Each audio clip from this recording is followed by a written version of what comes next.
Masjid Ar-Raudah Batu Tujuh Lekir bersama Majlis Perbandaran Manjung pada 24 Februari 2026 telah mengadakan majlis berbuka puasa. Pengerusi Masjid Ar-Raudah, Tuan Haji Muhammad Ahir bin Abdul Latif mengalu-alukan kehadiran Yang di-Pertua MPM bersama kaki tangan serta para tetamu undangan ke majlis tersebut.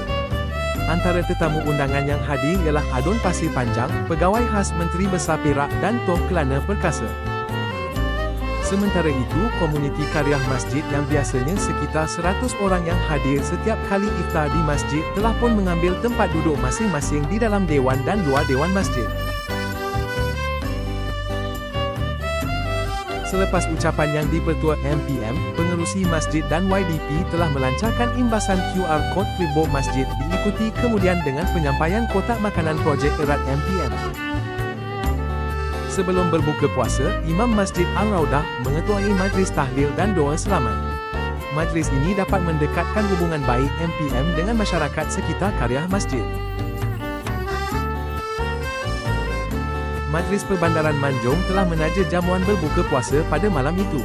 Sementara pihak masjid pula menyediakan bubur lambuk dan kuih muih.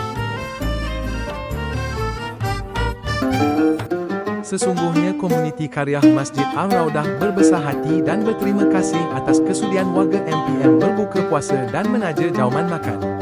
Alhamdulillah dan insya-Allah dapat lagi bersama pada majlis yang lain. Amin.